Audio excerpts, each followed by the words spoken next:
there are laws that say you can't do lemonade stands here in the United States.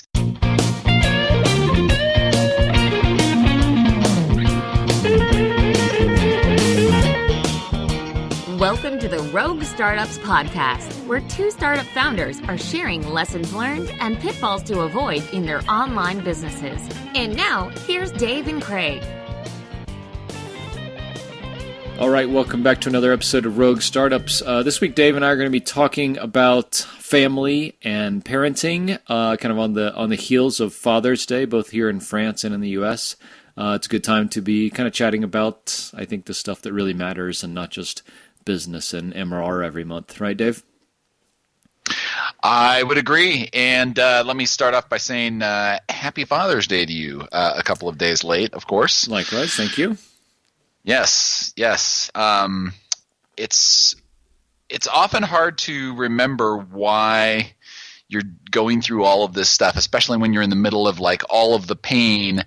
And, I don't know what you guys did for your Father's Day. You can talk about that in just a minute. But, for our Father's Day, we kind of had a low-key thing. We went over to my parents' house later because our house is still in floor refinish hell. It's finally done, but there's no furniture here, so we can't really do anything.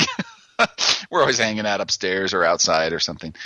But anyway, so my kids gave me like handmade cards, and my 13-year-old wrote me this amazing poem, which just totally melted my heart when I read it. She was just, she was amazed at how I was like doing all these different things and working and helping her with studying and taking all of the family members off to various family activities and there to do fun things and blah, blah, blah. And I was just like, on the verge of tears reading this thing. Sure. But, it totally reminded me like, why is it that I want to do all of this? It's so that I've got all of this time that I'm getting while they're growing up and making a big difference in their life, because once they're out of the nest, your influence goes way, way down, Yeah. So, and what age are your kids? So my youngest is 8.5. She'll turn 9 in August. And then my other two are 10.5 and 13.5, almost 14. Okay. Yeah. Yeah, so that's prime time, right? 8. Yeah. Yeah, it's definitely prime time. Like you want to definitely be present and there and, like this is when it counts right now. Yeah, I mean the 14-year-old, you got about 3 days left until she hates you, right? So like you better make the most of it while you can. And I think all of us, whatever, you have family or you have a significant other or you have the whatever is important in your life. It doesn't have to be family and kids in the traditional kind of nuclear family, right? It can be whatever's the most important thing to you is the most important thing to you, and that's what should matter. And a lot of us, I think, are on this journey so that we can spend time focusing on what's most important to us. And I mean, I think generally my kind of like theme for talking about this kind of stuff is like you gotta make your family a priority because you can always just work. Like I can always come into my office here and work, and you can always make an excuse that like I'm gonna go be altruistic and like I'm gonna go work for our family. But really, you should be organizing your business and your business life so that you can spend more time with your family and not just go work all the time, because then you might as well just have a job and cut out all the risk that we all have, right? Well, it certainly would give you a lot less brain damage, right? Yeah, no, totally. And I mean, I think that there's a lot of like, work hard, 80-hour weeks, double-digit growth every month kind of pressure on all of us. And that's cool, I think, and that's fine, and I hope we all can, grow our business and increase our wealth and all this kind of stuff. But I think if you do that at the expense of the thing that you're doing all of this for, then it's a little short-sighted. I guess what I kind of get at. And like Father's Day is a good example of that. I think it's like everybody for one day is like all about dad, and so like I think it's a time where maybe you get a little more time to reflect about like all the great stuff that's going on in your life. And your daughter writing you that poem is like a great example of like kind of forcing you to take a step back and reflect on that, right? Yeah, I mean, it definitely it gave me a moment of, call it a gold star, right? Yeah. Where all of the effort that I've put in to try to achieve some sort of a work business balance, and what are my goals for doing this in the first place? Is it really working out? Like I got a pretty solid touchstone from my daughter. Is very, very self-aware, and is also becoming more emotionally and situationally aware.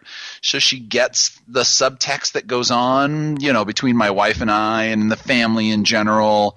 And so, she's starting to ask more interesting questions about, family dynamics and what are we doing here and what's this like and why can't, it's just not about black and white questions anymore. Like, why can't we go to the movies all the time? Like, well, because we've got other things to do. It costs money to go to the movies, and you got chores and school and this and that, like my other two still are in those sort of black and white question phase. But to see that awareness suddenly bloom into realizing that, she's got a dad that's there and doing things with her and doing things for her and present. And, I mean, it definitely made me feel really good about the choices that I've made and the struggles that we've gone through, and the obstacles that we've overcome and everything. So yeah, that was a good moment. Yeah. Yeah.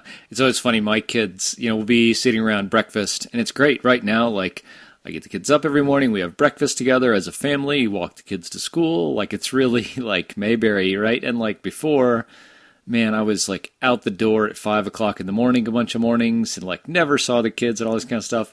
And now they give me hell for like, oh, you work so much. I'm like, whoa, take a step back, man. You have no idea. You don't remember 2 years ago, I literally was working all the time, gone 2 nights a week, all this kind of stuff. And now, like, right now, it's 9 o'clock at night, and they're going to bed, and I'm in here podcasting, and they're like, oh, you have to go to work. That's lame. Why can't you hang out with us and watch a movie? I'm like, this is not so bad.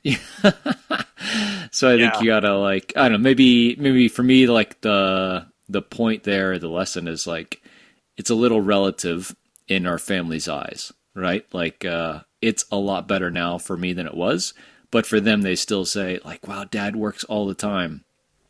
Not true. Right. Not true, but from their perspective, whatever. My middle daughter has the exact same moment with me. So anytime I like pull up the laptop and maybe there's a quick customer inquiry, I can answer it in 5 minutes, and it's something that's fairly it's a high criticality, important sort of thing with a low amount of friction that I can just get it and the customer's going to be happy, and it's not like other things are going on. If I wander into my office and do that, she'll be like, Dad, you're not supposed to be working on a Saturday. I'm like, oh my God, I'm taking 5 minutes here. So yeah, I mean, there's definitely relative things in there. And I try to do these things when they don't really have direct time with me anyway. Like, I take the kids to martial arts, and I spend 3 fucking hours at this place on Saturday. and it's not even contiguous either. So I get a 2-hour block and a 1-hour block. So what I end up doing often is I'll just take my laptop with me, and if there's like email follow-ups or, just kind of stuff that I don't have to think too hard about, or stuff that's really, like customer support that needs to get done, or plug-in questions or whatever, I'll just do it during that time. But I still get grief from the kids about it because they're like, oh, why aren't you watching me? I'm like, you're not even watching me out here. Too busy in the class anyway, and why the hell do you care about what I'm doing? I see what they're doing in class, and a lot of the time it's the same sort of stuff. So after you've seen it 6 times, you're sort of like, all right. I pay attention during their tests and when they're doing specific things, but like just general class stuff, it's not all that exciting to see it. And after you've seen it 6 times, you're kind of like, all right, I've seen what I need to see here. Right. But like on their tests, I'm like totally focused. I'm there. No phone, no laptop. I'm like watching them, cheering them on. But yeah, it's interesting. To them, it's all relative. Like if there's even a small percentage of time that they see me on the computer, they're like, Dad, you're working again. Why are you working so much? Yeah. You don't really understand. This could have been much worse. Like, I could be traveling all the time. There was a time that I was traveling like 75 to 100% of the time. This is before I was married. And it was clearly incompatible with kids. But, they don't see that, so they don't know that this is so much better than that, right? So to them, it's just what's their world, and their world is, hey, Dad pulls out his laptop every now and then, and he's not playing with me, so therefore he must be working all the time, right? Right. No, totally. I mean, I think it's important. You work at home as well, and I know it's important to have kind of boundaries. And we've just brought someone on for support for Castos in the last 2 weeks, which is great because now Ben handles support. I tell him, after like 6 o'clock, I'm out of here unless like the building is on fire, and then Slack me or WhatsApp me. But you need to be able to handle everything between like 6 o'clock my time, which is noon Eastern time, and the end of the day.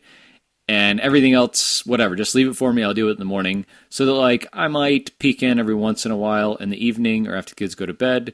But like that time in the afternoon when the kids get home from school is almost all about them.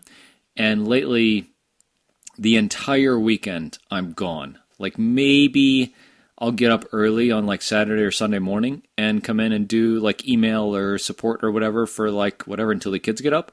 But, and you asked about like this weekend, I totally unplug for at least one day, like 24 hours, no computer at all.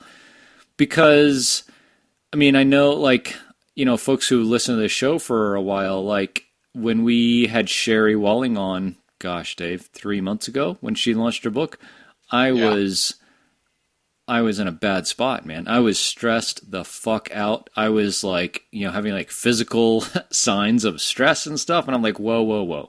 I didn't do all of this crazy shit and move halfway across the world and all this stuff to be like, killing myself. So I say like now the businesses are like all stable enough and we make enough money to live that like I got to take some time to like be with my family and not be half plugged into work all the time and all this kind of stuff. And like, it's really, really helpful to be like, tell the team, hey, I don't expect anyone to work on the weekend, but if you do and something comes up, unless it's an absolute, like, we're not going to be in business on Monday, don't bother me. Don't put it in Slack. Don't do anything.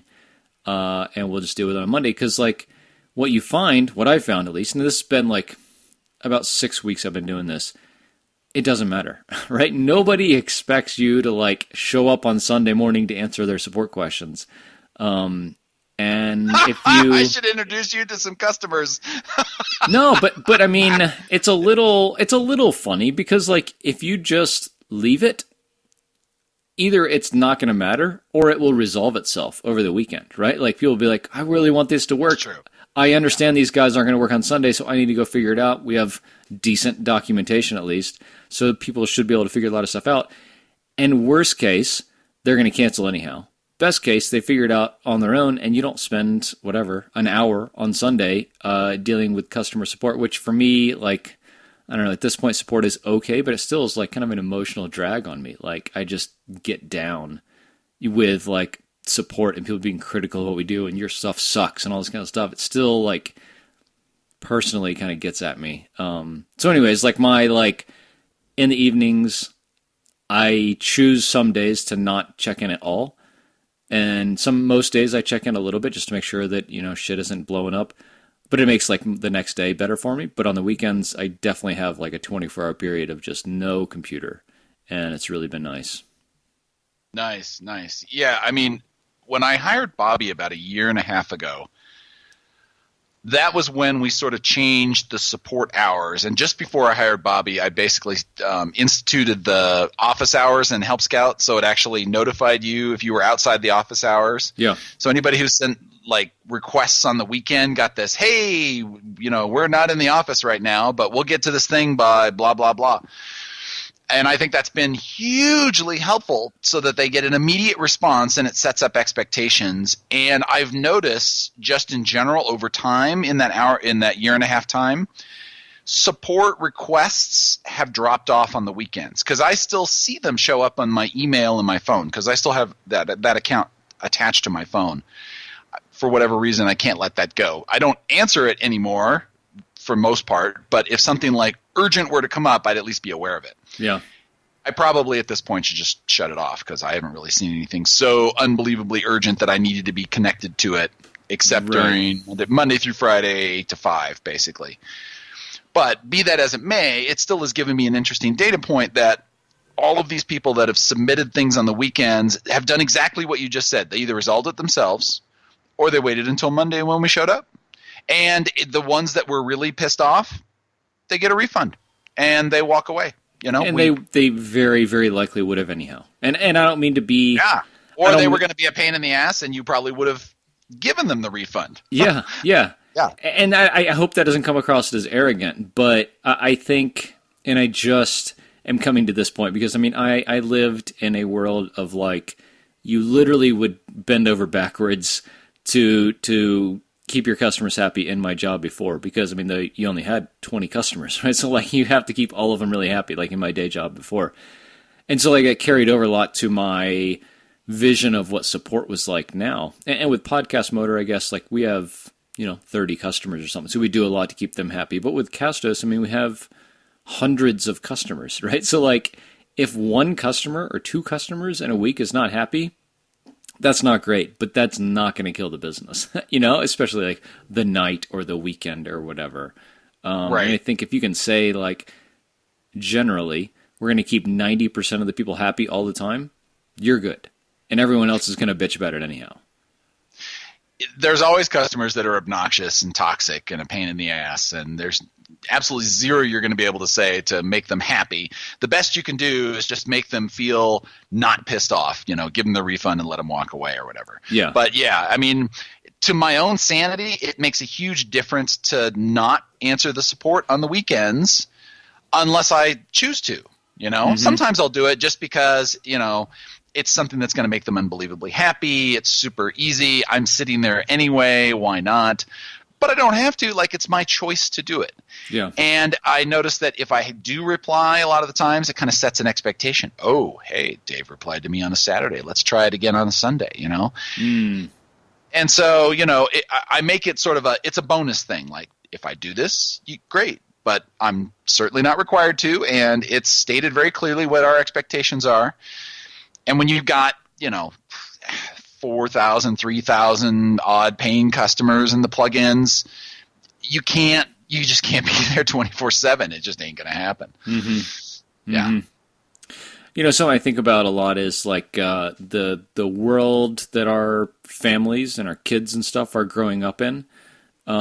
Seeing people that are around all the time and are kind of making, I don't want to say something from nothing, but kind of making their own way in the world.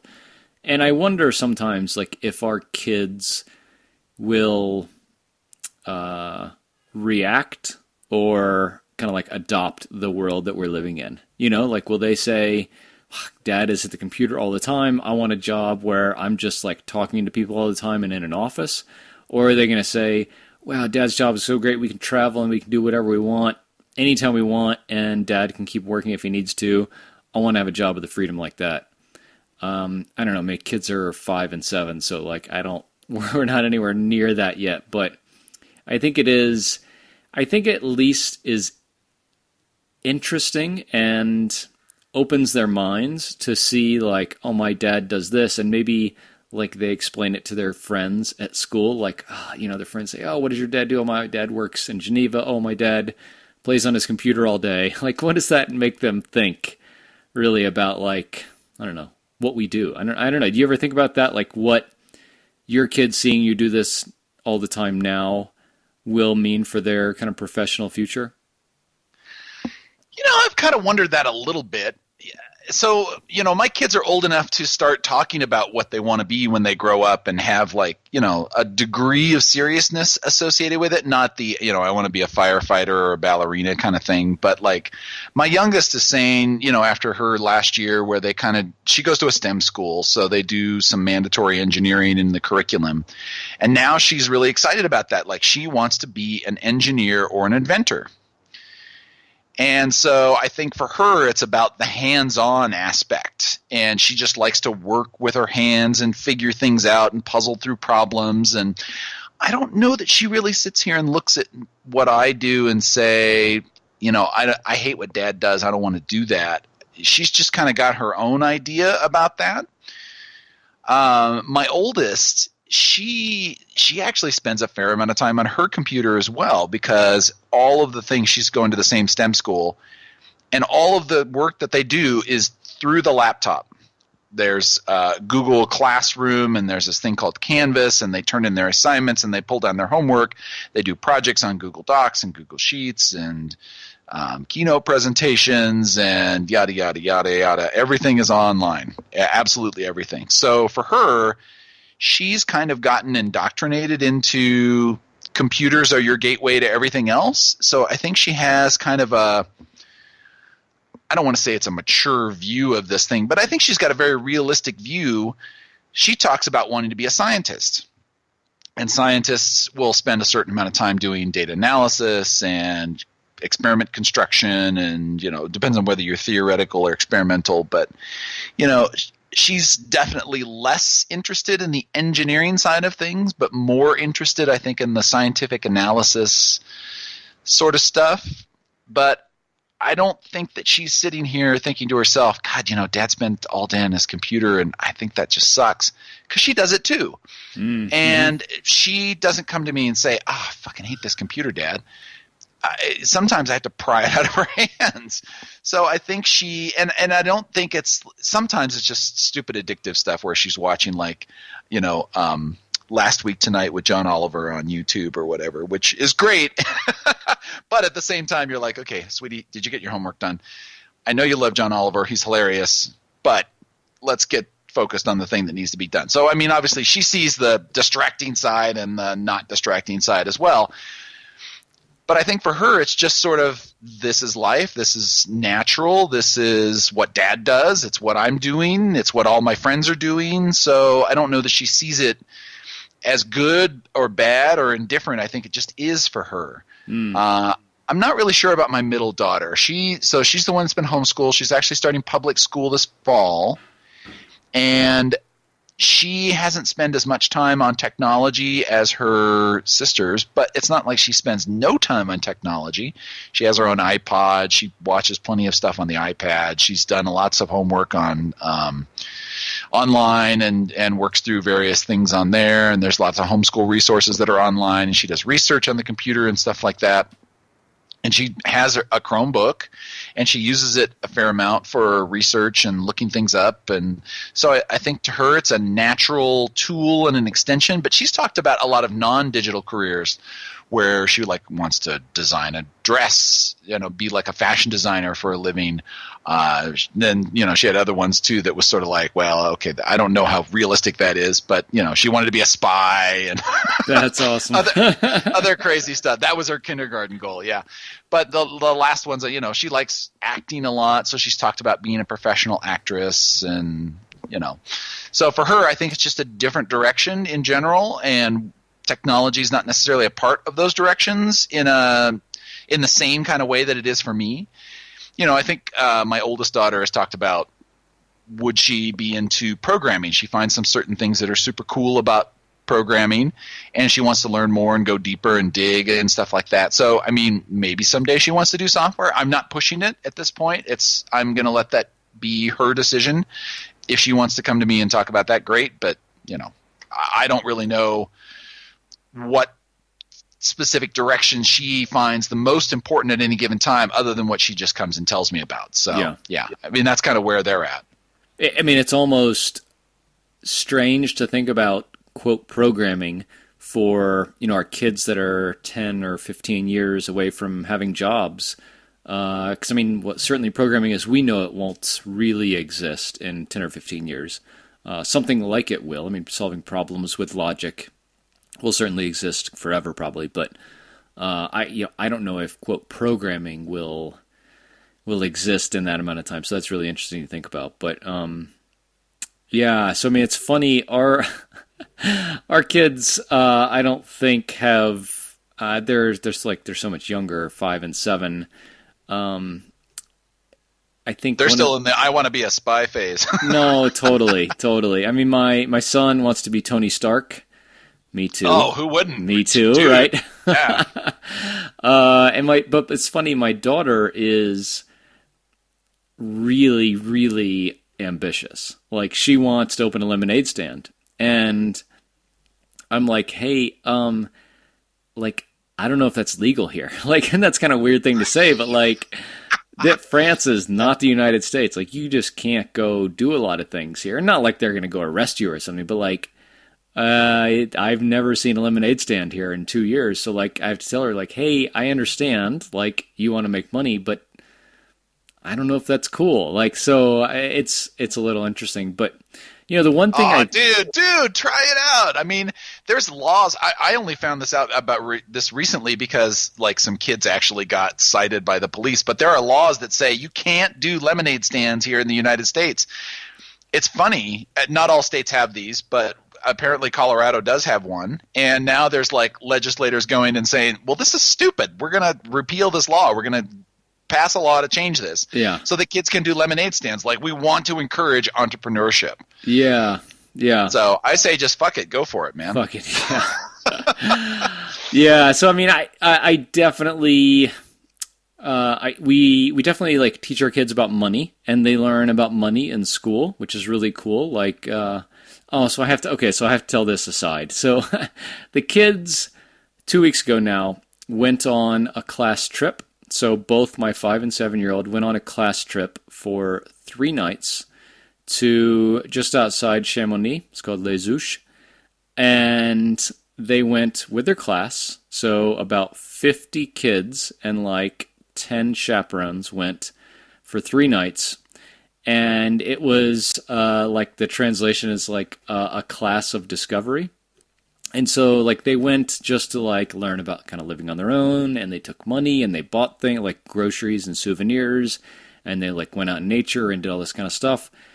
And it was really cool because, like, I see my kids coming back and now talking about, like, how our kids are. Like, they ask different kinds of questions now after this 3-day trip. And I don't know that, like, that kind of thing happens a lot in the U.S. Like, the closest thing I can think of it is I was in Boy Scouts when I was a kid. But I really, like, for all the kind of ups and downs and weird stuff about the French education system, it was really cool to see, like, every kid in the school went. It wasn't like some of the parents were like, oh, this is weird, our kids aren't going to go. Everybody went. Everybody had a lot of fun. Everybody grew a ton, I think. And now, like, all the parents say the kids come back and they're like, they're not different kids, but they act a little more grown up, which is really cool to see. So, like, I think living abroad, we have our own kind of unique, kind of weird set of things that we're experiencing and growing with here, but that was definitely like a very positive one. But the thing that I think about a lot with our kids, because our kids are really different. Like my boy and girl are really different, and each of them are like Amanda and I, like my wife and I. One is like me and one is like the other. And the interesting thing that my wife and I talk about a lot now is really loving, not just like accepting and embracing, but loving the differences and the things that your kids want to do. Like, my son wants to be Tony Stark. That's great. Like, I'd like to be Tony Stark. But if he wants to be like whatever, some really weird exotic thing, like, you got to really love that thing that they want to do. And I mean, this is kind of like general parenting, not like, you know, parents of or kids of entrepreneurial kids, but it's something I'm just starting to kind of realize is like, as our kids grow up and start to have personalities and opinions and perspectives on things, is like, you gotta not just be like cool with it, but you have to really love it. And I think it's an easy thing to say, like, on the surface, but like, as you get into it more and more, that's like a tough thing to really do, I think. I don't know if you run into that at all, if that's like a little too esoteric, but yeah, I think that's a pretty general thing for most parents and families and kids. It's like, you got to figure a way to really embrace what your kids are doing. Otherwise, you're going to have these like rebellious, rambunctious kids who aren't going to be a part of your family in the future. So I don't know. That's been a lesson I've learned recently. you may have those rebellious kids anyway because they just want to shed parental authority.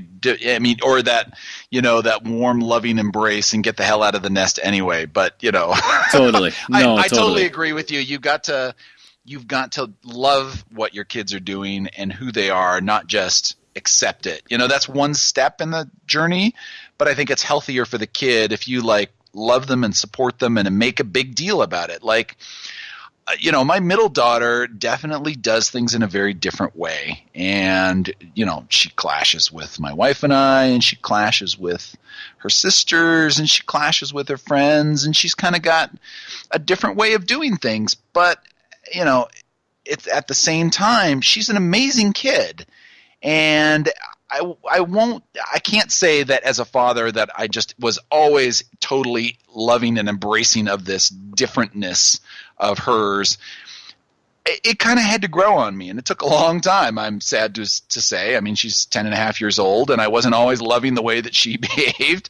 But now I feel much better about it, and I can embrace who she is and love her for all of the crazy things that she does, and just understand she's different and is differently wired and is going to approach things in a way that's not like me or not like Tracy, and that's okay.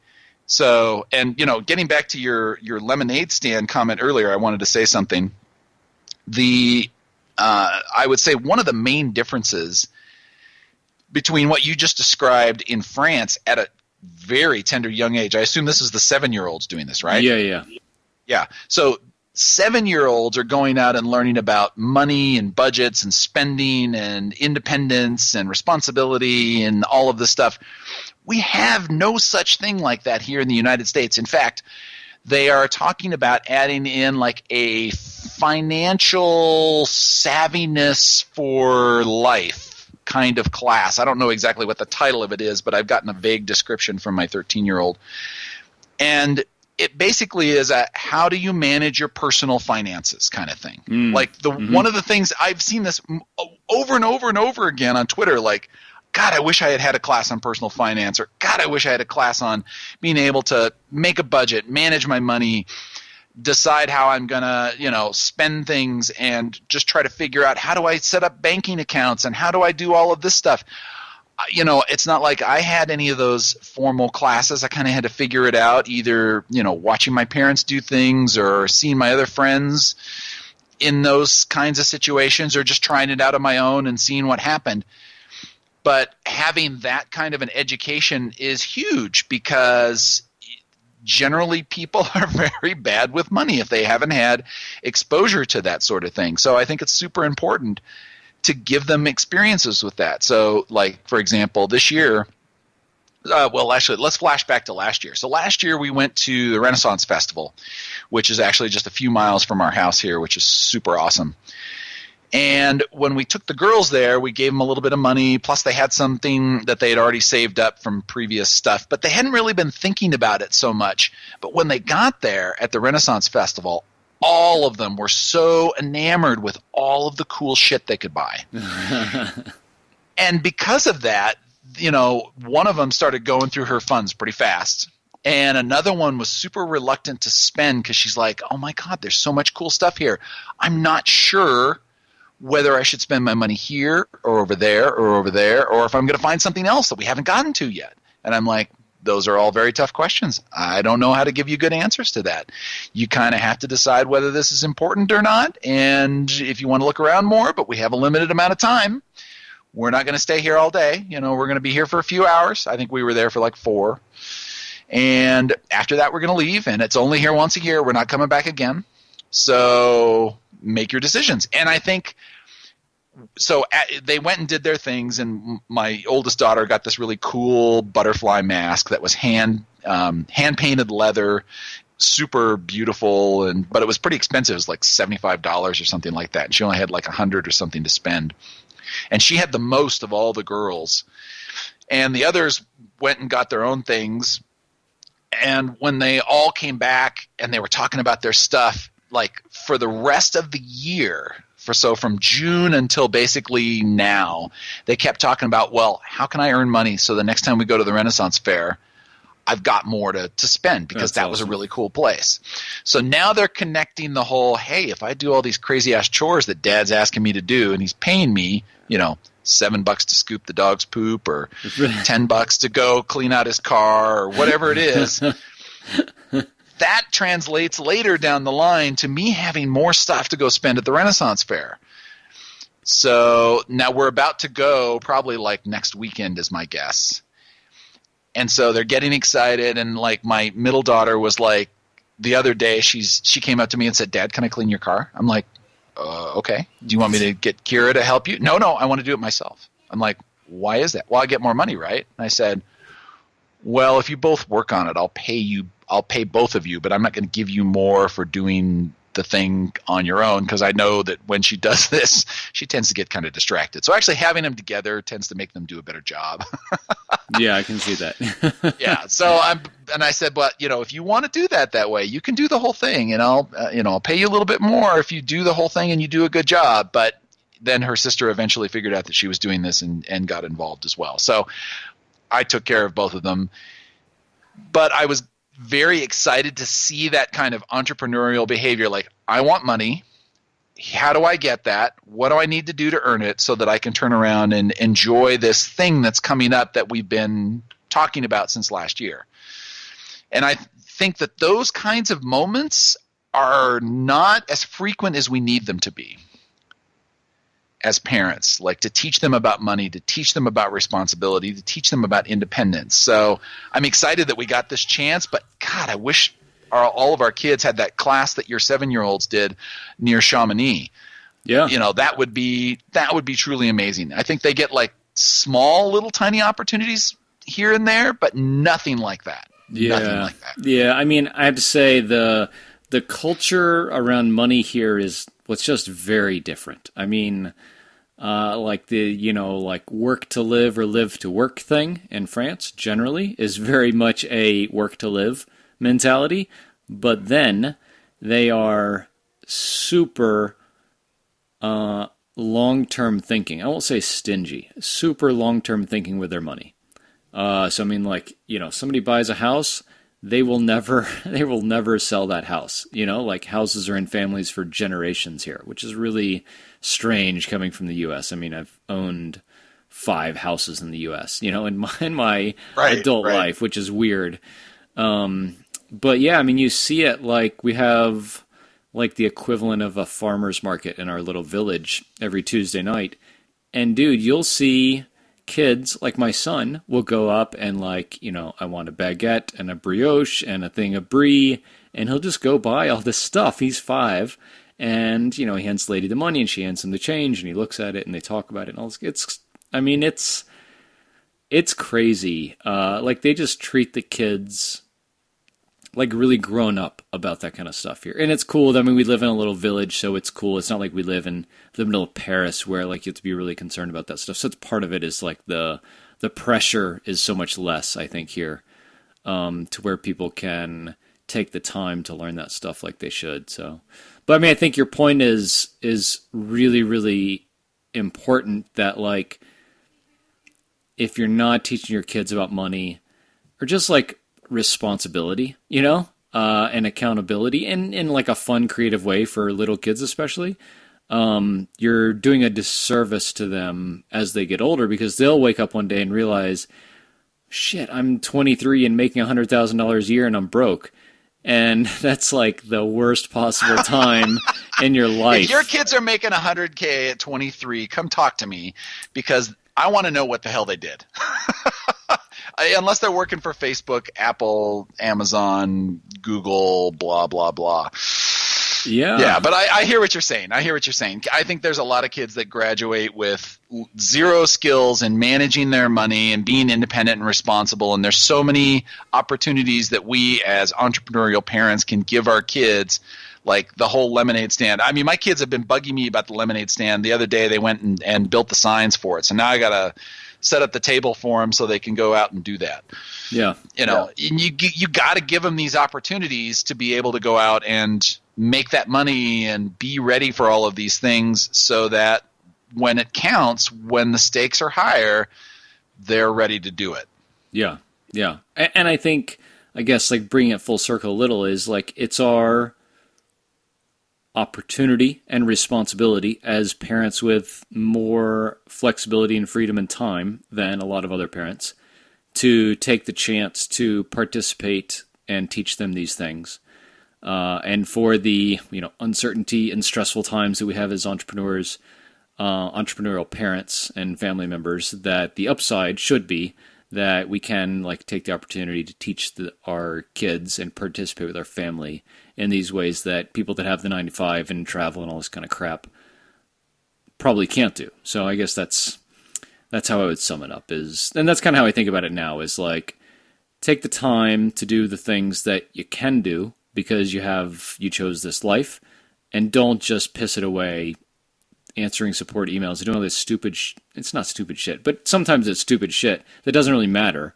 And like kind of sometimes it's stupid shit. Yeah, and sometimes it is stupid shit. And take a step back and say like the really important thing is X. And that's my priority today. So I guess that's how I'd sum up my feelings. So I'm glad we talked about this. This is something I've been wanting to chat about for a while. So I'm glad we chatted about this today. Yeah, and it was timely being just after Father's Day weekend here, since we don't podcast on the weekends. So yeah. I think that was a good. And happy Father's Day, man. Oh, thank you.